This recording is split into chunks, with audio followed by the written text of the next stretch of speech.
Welcome to the Wednesday evening service. This is my first talk as a licensed minister for the Centers for Spiritual Living. It's very interesting. So here I am Reverend Nan Bankston, and it is such a joy to be with you tonight. My talk title tonight is All for One and One for All. And it became popular, that saying, through a television series about the Three Musketeers many years ago. Now, some of us might confuse that with the popular candy bar. However, the television series came from a French novel written in 1844 by Alexandre Dumas. It was about a young man named D'Artagnan who left home to travel to Paris to join the Three Musketeers Guard. And that was a very, very elite military group in Paris at the time. Now, he wasn't accepted by the Guard when he first arrived. He had to wait. And during that interval, he met up with three of the Musketeers who were inseparable, Athos, Porthos, and Aramis. Now, as the novel progresses, the Musketeers are heroic and they fight for justice wherever they go, and they become quite renowned for that. In the TV series, one of their chants as they put their swords together and went into a situation was all for one and one for all. Not unlike the kind of team expressions we see before sports games. Since we are all one and in the universe, I consider that to be a potential current outcry appropriate for our world today. All sacred books of all peoples declare that God, Spirit, is one, a unity from which nothing can be excluded and nothing can be added. In the foundational principles of our philosophy, religious science, science of mind, expressed in our what we believe statement, it says, we affirm that oneness of the universe, one God, one source, one mind, one life. And we further affirm that we are each unique individuated creations of that source, inseparable from it. We live, move, and have our being in it. And so does everyone and everything else. And yet the idea of oneness can be a bit overwhelming at times. We look at current events and wonder how on earth we can all be one if others are not acting as we would. How can there be hate, violence, disease, or death if we are all one? And shouldn't there be some sense of continuity, unity, and shared values that would bring us all together? Well, here's a great spiritual principle of our teaching that I so love. We are always at choice. Everyone is free to think and make choices based on their own personal thoughts and beliefs. Oneness does not mean sameness. Well, that'd be like going to a buffet and having only a big long table of red Jell-O on it from which to choose. Now, I don't mind red Jell-O, but I'm not sure that I'd want a whole buffet table of it.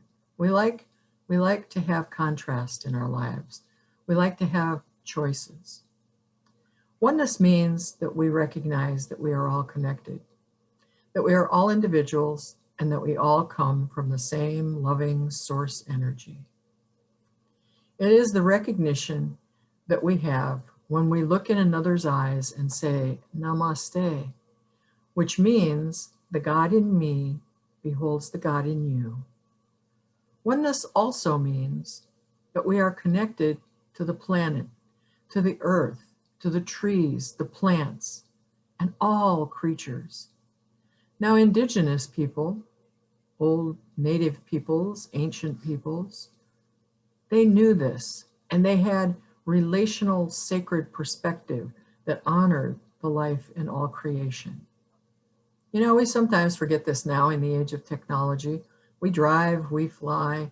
Well, maybe not so much since we've had the pandemic, but even so, the transportation we use, the earth resources we use, are shared with all life. Oneness means just that. There's only one of us here. When we look at upsetting news and cannot understand this time of social unrest, we think of anyone or any group's thoughts or actions that are not in alignment with our own thoughts and belief as the other or being on the other side. This only enhances the illusion of separation that perpetuates isolation and fear of and in everyone.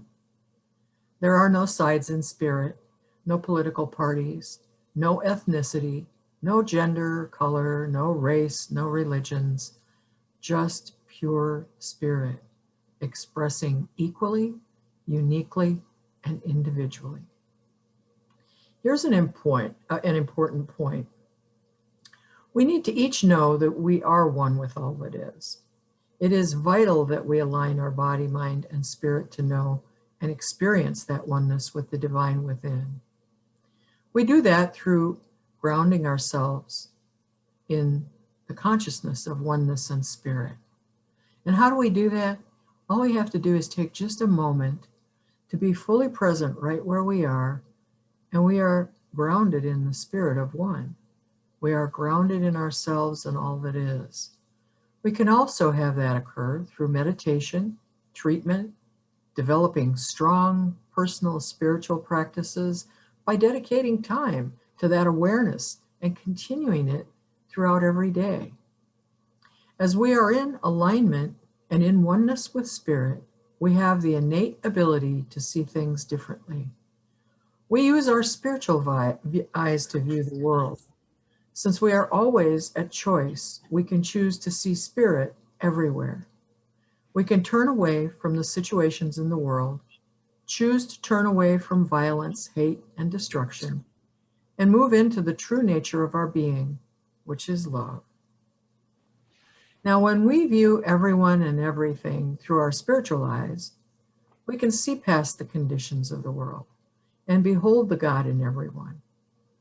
We can see the beauty and the love in every being that we behold. We can recognize the spiritual truth that we are all one and honor that.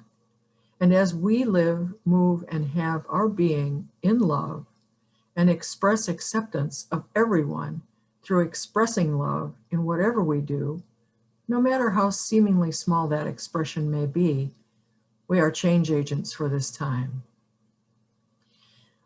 I can only tell you that this is a time that we are all called to consider being change agents, to change our own thoughts, to be in alignment with the spiritual truths that we hold dear, to practice them. And sometimes we can't do it right all the time. Sometimes we forget. Sometimes we don't even feel like doing it. As we begin to strengthen our spiritual muscles, we get stronger and stronger in our spiritual practice. We can have those qualities of light, love, life, peace, power, beauty, and joy simply flowing through each of us. And as that happens, to whatever degree it is, it's a huge light in this world at this time. A huge light. So I encourage you to look within, to find that light within you. To find that light within you, to know that you are one with all that is, that you, that we, that I, everyone on this call and everyone everywhere, we are all connected. We are all spirit incarnate. All of us. And I now invite us, as we go through this next week, to consider taking a line from India Arie's song that I opened with. Give the world a present. Give the gift of your acceptance. The acceptance of others, the acceptance that they are one in spirit, one life, one light, one love, one heart, will change our world and create a world that works for all. And so it is. And so now, if you'll just join me in prayer, let's do that. That's our custom.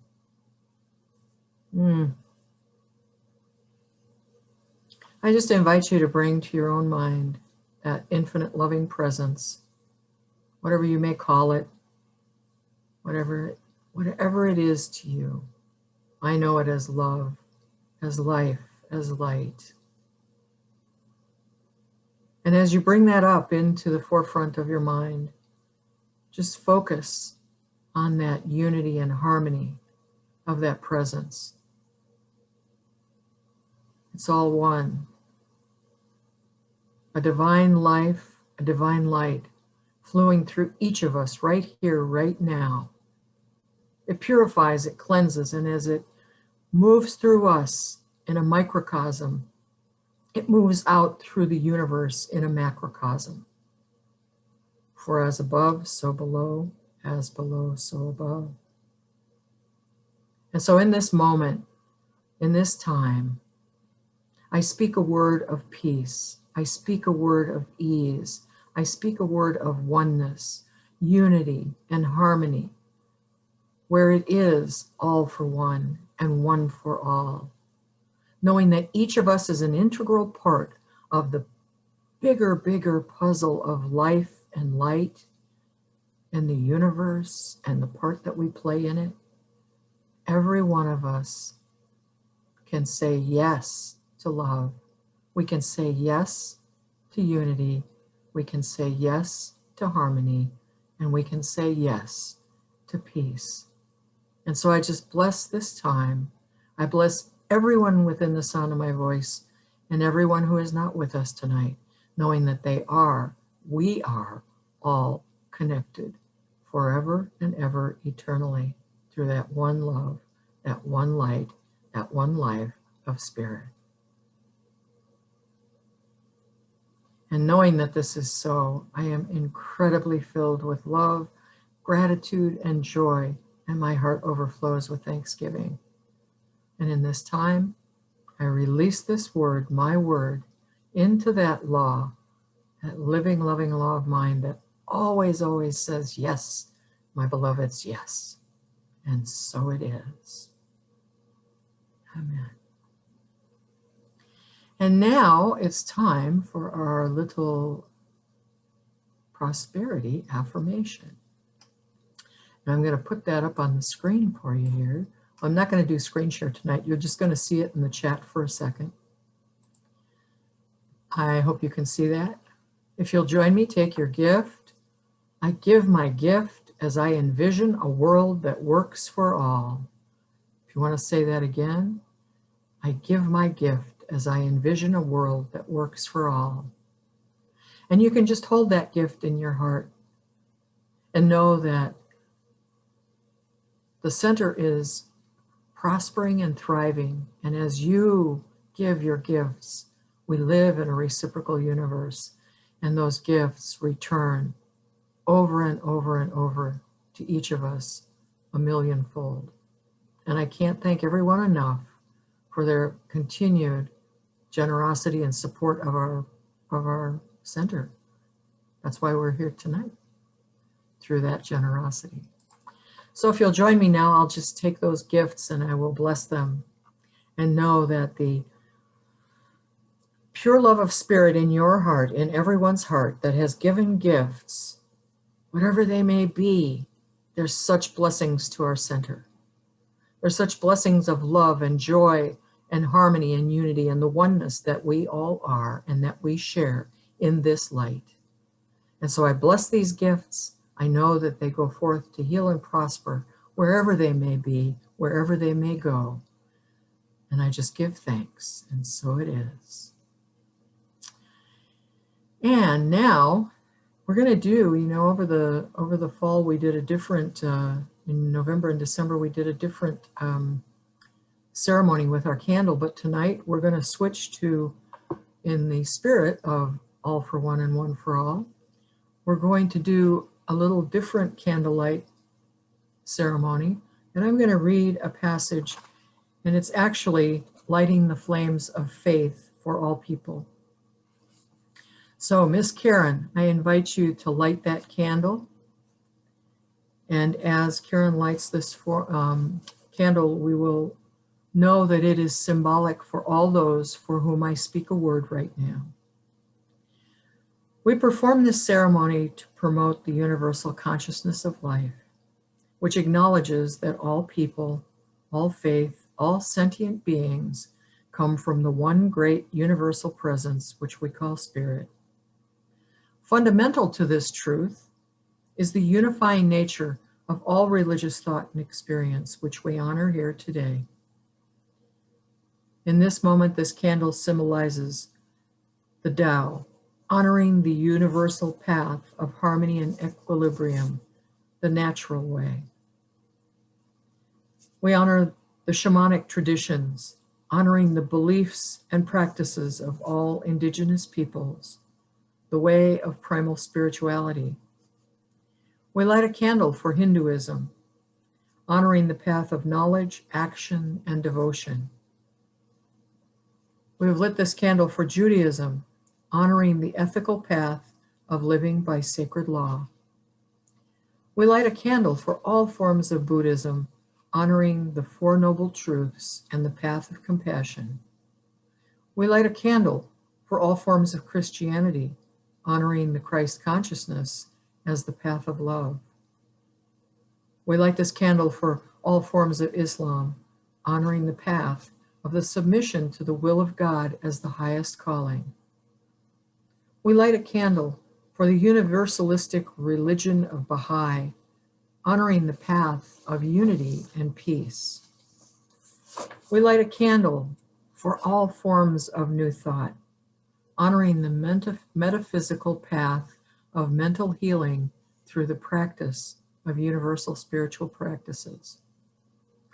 And we light a candle for those who are as yet unaware of the power and the presence of spirit in their lives, and for the space that we hold for them in our center and for all religions unnamed in this ceremony.